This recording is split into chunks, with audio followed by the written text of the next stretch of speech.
Welcome to Sunday's Best with Val. And Kathy, inspiring possibilities for couples, parents, families, and everyone in between. To our first-time listeners, we'd like to welcome you to our show. And for those who have been with us in our previous episodes, thank you for tuning in with us.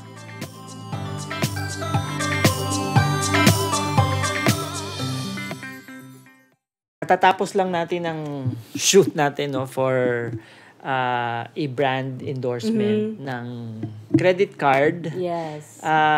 Kaya lang, syempre, coming from our profession as financial planners, baka merong mga magtanong kung why we are encouraging the use of credit card as financial planners. Anong sagot mo dyan? I saw nga one comment doon sa isang TikTok video na ng isang financial planner din. And one of the comments was, ayoko mag-credit card kasi parang masama yan or baka daw maabuso niya, hindi niya makontrol yung sarili niya in using the credit card.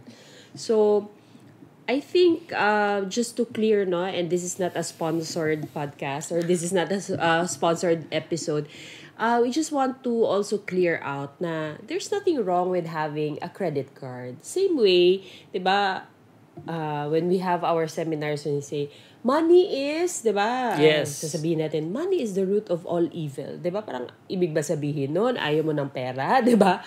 So, credit card for us is really just one of the tools to make our lives more convenient. Diba? And hindi tayo magsisinungaling, gumagamit talaga tayo ng credit card. And it has a lot of benefits for us. That's why we keep on using it. I think I got my credit card even when I was still single or nung nag-work pa ako sa Cebu. Married na pala tayo nun, pero parang 2 years pa lang tayo married nun. So, and then, the same credit card company is the only card that I've been using ever since. So, ibig sabihin, 18 years ko na siya ginagamit. Oh, loyal. Diba? Loyal. Man. Loyal ako doon sa card na yun. And ang maganda doon, since we manage our finances really well, hindi talaga tayo nagbabayad ng minimum lang. Tama. 'Di ba? And yun yung pitfall ng ibang tao. Kasi akala nila, sige, gagamitin ko itong credit card but I will only pay the minimum every month. And let's also face the fact na aside from, yun yan, sabi mo noon, na tayo mismo gumagamit ng credit card. You can actually use that, especially nowadays, 'di ba? Maraming mga establishments na ang hinihingi nila or ang nire-require nila is credit card payments. Like for example, if you're going to book flight in most airline companies, online, credit card ang hinihingi nila, di ba? Kaya nga. You book say for example, an accommodation in a hotel or an Airbnb. Manghihingi yan ng credit card information to actually book your reservation or the accommodation that you really wanted. Yeah. So, yun yung pinaka-purpose sa atin, di ba? Because we are frequent travelers and of course we also want to stay in nice accommodations. Kaya, importante para sa atin ang pagkakaroon ng credit card. Plus, ngayon, or starting the pandemic, di ba? Nauso yung mga online ordering ng mga grocery.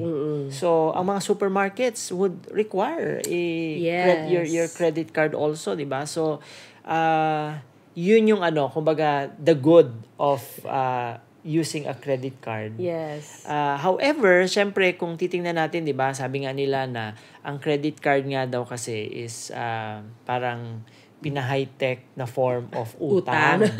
And let's also face it na meron ding mga bad side naman yung pagkakaroon ng utang.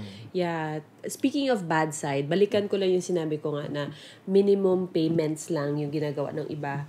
And nandun talaga siya sa form, or even sa mga statements ng credit card na minimum due, diba? So, ibig sabihin, they're encouraging you to do it because they make money out of it. Diba? Nag-credit card company nga sila, diba? Ibig sabihin, they also earn from, the credit. Right. So, as far as our research, it's 3% interest per month if you only pay the minimum, 'di ba? So patong-patong yung 3%. Kung kunwari, this month, minimum lang. Next month na naman, minimum. So, imagine, that's 36% interest for the whole year kung minimum lang yung binabayad mo. Sobrang sakit nun, di ba? Yeah, just like, any principles in financial planning. Like, for example, yung managing your finances. Yeah. It's important to be responsible also. Yeah. When it comes to managing your credit line, 'di ba? Yes. Sa mga credit cards. Amazed nga ako sa atin kasi wala pa tayong, and hopefully wala talagang mangyari na credit card obligations na anong tawag diyan, nag-default tayo. From the time that we actually first as a family, we actually got our very first credit card, yung sabi mo na kinuha mo sa Cebu. Ikaw lang 'yon. And hindi ako kumuha. Yes. But later on kasi, nung nagkaroon ako ng opportunity to do my own separate travels, kailangan ko nang magkaroon ng sariling credit card. And I've also been using the same credit card ever since. And thankfully, in both cases, hindi tayo nag-default doon sa mga credit cards natin. So it's very important to actually have somehow a way also in paying your credit card debts. But more than the paying, it's really being able to manage the purchases that you're going to make out of that credit card. Oo. And I think it also goes back to mindset, ga. Yeah. Kasi nga, 'di ba, parang hindi ka naman nagsiswipe ng credit card kasi ayaw mo siyang bayaran. Yeah. Ang sa atin, especially ako kasi ako yung nag-handle in terms of groceries, lahat ng purchases natin when we buy using credit card, it's really just the convenience there na hindi mo siya babayaran ng cash. Like, na-mention mo ng online, alangan naman, 'di ba? Magbubook ka ng ticket tapos pupunta ka pa dun sa office nila, dun mo babayaran, 'di ba? Dati ganun. However, ngayon, buti na lang, may mga pa-GCash na sila, may mga online banking, ganun. Pero dati talaga, you really have to use credit card. Parang hassle talaga na you have to go to the store or to the shop to pay cash. And then, na-mention mo rin yung pandemic na contactless na rin most of the purchases. You know, when you shop online, kailangan credit card talaga or GCash. So, kumbaga, it brought a lot of conveniences sa atin. And yung sinabi ko nga na mindset, it's because when we swipe or when we pay online, we use credit card, ang intention talaga next month, papayaran mo talaga siya. As if part talaga siya ng ng minamanage mo na expenses or money for your expenses. Ito nga yung isang tip na nakuha natin before na parang for you daw not to feel bad when you use credit card is kung nag-swipe ka ngayon, bayaran mo siya kaagad. parang it doesn't make sense na kaya nga nag-credit card ka para at least meron kang leeway at least 1 month bago mo to come up with the money. Pero the idea kasi na spending money you don't have, you know, for some people, parang na-abuse yung paggamit nila sa credit card kasi nga when they swipe, hindi pa nila alam kung saan nila kukunin yung pambayad, which makes them, you know, like they will be put in a bad situation. Yeah, tempting naman kasi talaga na mag-swipe ka lang na mag-swipe or input mo lang talaga yung number mo, di ba? Lalo na if you frequent mga online sites, di ba? Nakaka-tempt. Kahit ako, aminado ako, natatempt ako. Lalo na if there are things na gusto kong i-fill in pa dito sa bahay. Pero, of course, with the discipline that we have and the things that we are also teaching as financial planners, I would always come to that point na, do I need this now? Or pwede ko pa itong i-postpone later? Need ba or want? Need ba siya talaga? Or want lang siya? So, kapag ka na-establish ko na yon, then I shy away from that side, di ba? Nagdadalawang isip ka na kaagad, di ba? So, it's very important to really know kung para saan ba yung gamit mo nung credit card. Correct. And ako natatandaan ko, tayong dalawa, pinag-usapan natin yon na ang gamit lang talaga natin ng credit card will be to for buying the things that we really need. 'Di ba? Yung want, pwedeng pag-ipunan siya. Kailangan mabili siya in cash. Okay. Or, kung want talaga natin siya at napag-ipunan na natin siya, pwede na natin siyang naman. padaanin sa credit card as long as that money or the cash is Yes. earmarked to pay off that Correct. purchase through the credit card. Tama. And here comes the question, ano ba talaga yung good utang or bad utang when it comes to credit cards?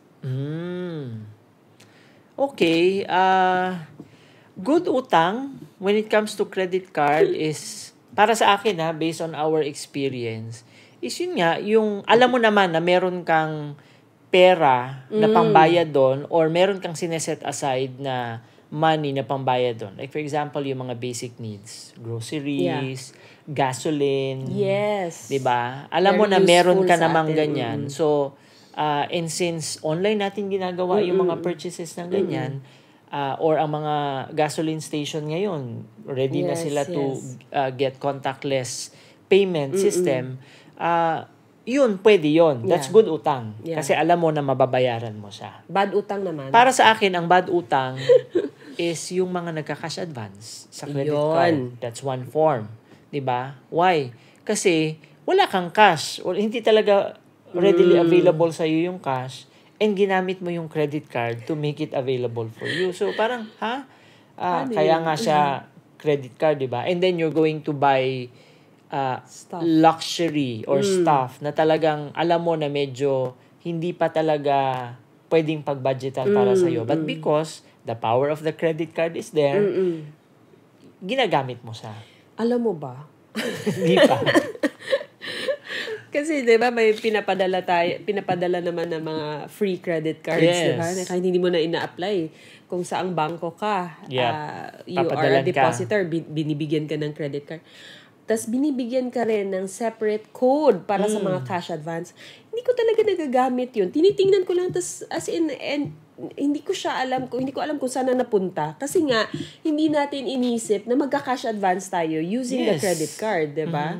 And sad thing recently meron tayo na nalaman with a friend that apparently either na max out niya yung credit card niya because he used it and hindi niya nabayaran, or probably he did something like that, yung cash advance, and yun nga nagpatong-patong yung mga utang niya, hindi lang sa credit card and other loans pa.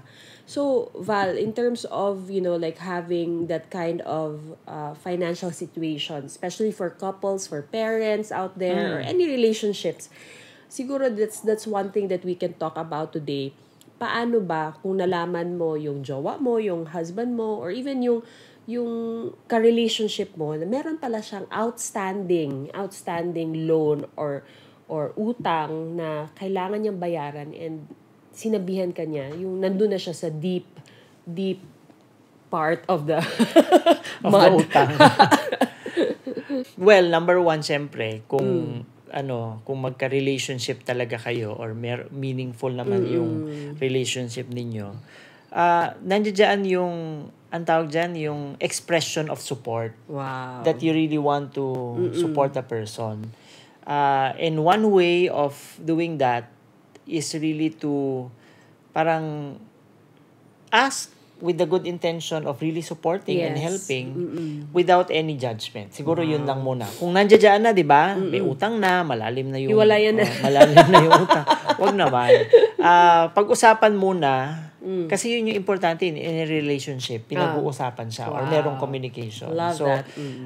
pag-usapan muna kung gaano ba kalalim or gaano kalaki yung utang. Yes. And see how you can actually support each other. 'Di ba? Correct.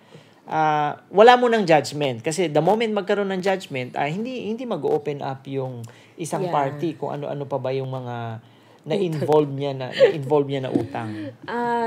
Totoo yung communication, no? And especially if you are in a serious relationship, syempre that's the point wherein siguro you're considering really staying with that person for a long term. So dapat lang din na malalaman niya na may utang ka pala, 'di ba? Kasi ang hirap naman na nandun na kayo sa relationship tapos hindi ka pala maka-afford mag-date kasi marami ka palang utang, 'di ba? Yeah. At the same time, parang that also brings you to a deeper connection with each other na, hey, this is where I'm at right now. Ito yung mga financial situation ko. Then, yung sabi mo nga na, you can begin to support each other either emotionally o baka naman may pera din siya, 'di ba? He or she can support you financially. I can actually tell a story around that. Wow. Parang na-experience ko to. Hindi naman to marites, pero sa amin kasi lumapit yung other party to help out yung ka-relationship niya dun sa utang.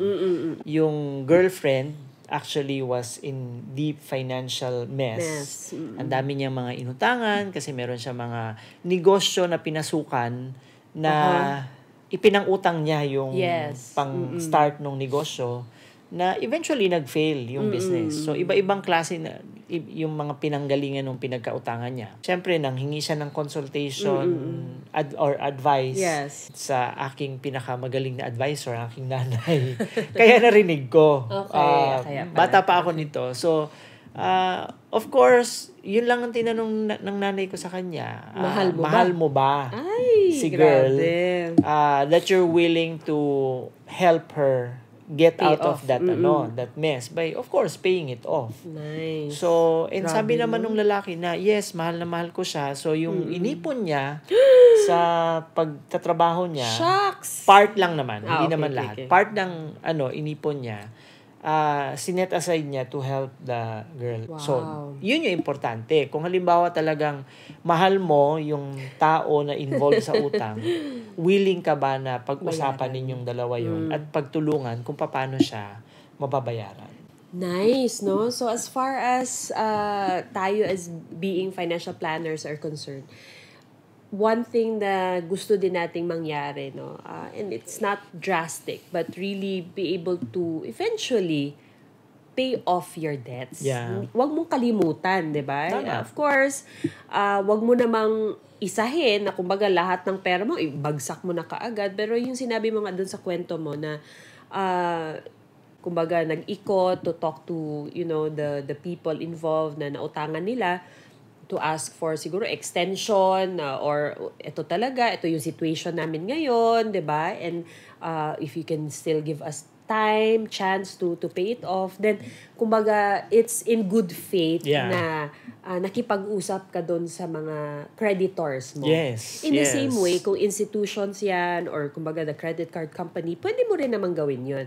Of course, hindi pa tayo nakapag-try ng ganun, no? Pero may mga narinig tayo na kung, for example, you have this credit your outstanding balance with the credit card company, pwede mo namang sabihin na, hey, I cannot pay this amount right away, but if you can give me a chance or baka pwede mong i-lower down yung amount, possible din yun. Yes. At least magkaroon ka ng konting allowance or flexibility in terms of either the time frame ng pagbabayad or baka pwedeng i-restructure yung utang, yung loan from that institution or any person, 'di ba? Kasi syempre kapag ka nandoon naman yung intention mo to pay it off, I'm sure mararamdaman naman yan yung sincerity mo to pay it off. Yung ayaw ko lang din na kunwari may manghiram sa atin and ito yung na-experience natin, may nanghiram sa atin tapos sinabi niya na I'll pay it off after a month. Siyempre nag-expect ka talaga na babayaran ka, 'di ba, after a month. So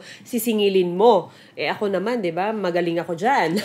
Magaling ako mag-follow up. So yung utang mo, bayaran mo na ganito ganyan. Tapos eventually gino-ghost ka na, hindi ka na pinapansin or probably kahit tawagan mo hindi ka na sinasagot. Yun ang nakakainis, 'di ba? So siguro for institutions possible naman yan, pero kaya nga they have like a financing company na tinatawagan nila a third party para maningil kasi nga they don't want to get into that hassle of parang sila pa yung tatawag and everything, collection and calling, ganyan. So, siguro yun yung, kung ako may utang, I would just go to that path na kausapin ko na lang yung credit card company or probably the person na inutangan ko para ma-solve na, para at least ikaw naman, para maibsan, no? Tama ba yung Tagalog? Maibsan ang guilt mo and shame around the utang. Tama, 'di ba? However, siyempre sa society kasi natin, merong stigma dun sa nangungutang at saka sa nagpapautang. Yeah. 'Di ba? Ang mga nangungutang daw, parang ang lakas ng loob, parang sobrang bait, merong halo kapag ka nangungutang na pwedeng ipangako sa iyo ang langit at buwan kung kailan ka babayaran. Tapos pero the moment na makuha na yung inuutang nila sa'yo, nakakalimutan ka na nila o hindi ka na nila nagiging priority. Or minsan, or kadalasan, kapag pag sinisingil na, ang masama pa, yung nagpautang. Diba? Kainis, diba? Another angle there is, minsan, yung mga nagpapautang ang nahihiyang maningil. Doon sa mga nangutang sa kanila. Sino yan sila? Utangan natin. Diba? Hindi, di ba? May mga ganyang nangyayari na sabi nila. In fact, in one of our TikTok contents, merong nagtanong doon na, paano po kapag nahihiya ka ng mangutang? Maningil ng pautang mo. So, again, yung pagpapautang kasi medyo medyo sensitive na topic. If you're on the receiving end, ibig sabihin ikaw yung nangangailangan, kaya ikaw yung nangungutang. Kung ano yung sinabi mo siguro, dapat panindigan mo. Correct. Doon naman sa nagpapautang, kung talagang wala ka namang extra na ipang papautang, desisyonan mo na wag ka na lang magpautang. Okay. Pero kung halimbawa naman willing ka na magpautang pero hindi ka sure kung makakasingil ka or kung mababayaran ka, siguro ipautang mo na lang, ipahiram mo na lang yung pera na kaya mong kalimutan for a long time, with or without the person repaying it. Oo, diba? And yung sinabi mo nga na pwedeng magbigay ka na lang a portion of the amount na gusto mong ibigay, kahit hindi mo mapautang, ibigay mo na lang yung portion. So for example, 10,000 yung gusto niya utangin, wala ka namang 10,000, bigyan mo ng 2,000, pero hindi mo na siya isipin na babayaran pa ba niya ito, bigay ko na lang to. Para at least nakatulong ka pa rin doon sa person, pero wala ka ng burden na maningil. Kasi yun yung mahirap sa isang relationship Even if blood relatives mo pa yan or best friend, 'di ba? Parang ang hirap na if there's money involved and then because of money, parang magkakaroon ng lamat yung relationship ninyo. Yeah, speaking of lamat sa relationship, na connected sa utang. If ever I have an intention na magpahiram, sinasabi ko sa'yo. Yes. Kasi ako yung gateway. Aside from you being the gateway, I'm in relationship with you. Wow. And the money that I have, it's the money for the family. Okay. So, kung meron man akong intention na ganun, I really want to talk it out with you. So, what am I saying? If you are in a serious relationship, whether romantic relationship yan or partnership, tapos gusto mong tumulong in a way of magpautang ka sa isang tao na lumalapit sa'yo, might as well, bago mo gawin yun, para hindi masira yung relationship dun sa romantic partner mo or business partner mo, sabihin mo yung isang party na, meron lumapit sa akin ganito, ito yung situation niya, gusto niyang umutang ng ganitong amount, kaya ba natin to? Kung hindi, magkano yung kaya nating ipahiram so that we will be able to, parang hindi na tayo mas-stress out later on kung sakaling hindi na talaga siya makabayad. Maganda yun. Balik tayo ulit dun sa communication. Yes. 'Di ba? Yung importance ng communication, whether you are on the receiving end ng pangungutang or ikaw naman yung sa giving end. Yeah, I love it that you mentioned na yun nga, because you're in a relationship, you respect the other person by telling the other person nga na oh, ito gusto kong pautangin, pahiramin, and I'm telling you, or I'm asking for your permission kung mag-agree ka para walang sisihan. Tama. 'Di ba? And going back to also yung kunwari may utang talaga yung partner mo and you chose to help out in support of your partner, and kumbaga you structured a plan wherein monthly the person will repay yung pinagkautangan niya, then you yourself, you can be an accountability body or partner doon sa boyfriend mo or girlfriend mo, so that mabayaran talaga niya yung utang niya. Yeah. 'Di ba? Kumbaga, in support of him being able to also pay off the debts, then you can also be that accountability person na you can, nabayaran mo na ba? Check him out. Meron ba tayo na set aside na amount dito? Lalo na kung, yun nga, sabi mo nga, you are in a serious relationship and perhaps yung money niyo is already joint, 'di ba? Yung finances niyo already joint. Tama. And siguro last na point that we want to cover in this episode, no. Yes. Para hindi ka talaga makapasok sa ganyang klase ng mess as Correct. far as credit card or personal loans or mga private na mga utang, especially if you are in a relationship or meron kang parang somehow your own theory of space. Pinakamagandang gawin is really to ask for an advice or a suggestion. Communicate muna, 'di ba? Doon sa partner mo. Unang-una is yung sarili mong yung inner circle mo. Yes. Like for example, tayong dalawa. Siguro bago ko mag-isip na to make a very big purchase in our credit card, in our own credit card, kakausapin mo na kita. So that, meron akong parang second opinion. Correct. Kung tama ba itong path na gagawin ko. Now, kung wala ka namang ganong klase ng relationship, why not seek the advice of somebody who's like a mentor to you, or probably a coach, that can give you a sound advice kung tama ba yung path na yun para sa'yo. What do you think? Yeah, definitely. Lalo na pag nag-i-involve sa pera, parang ako, hindi naman talaga tayo ganun ka risk taker when it comes to investments or when it comes to mga big purchases, hindi rin naman tayo ganun. In fact, nung bumili tayo ng car several years ago, parang yun pa lang yung parang feeling ko, mag-i-issue ako ng cheque every month, and parang we were able to pay it off, but that was, like, medyo kinabahan ako doon kasi that's a big responsibility for us. So same way with itong mga credit card loans or whatever, no, na involving big amount of money, we really have to think twice, thrice bago natin siya gagawin kasi nga kahit sabihin mo man ay mababayaran ko naman yan, I also have to make sure na sure talaga na mababayaran ko siya, and tayong dalawa yung nag-decide to do it together. Yeah. Utang na loob. Wag nang mangutang.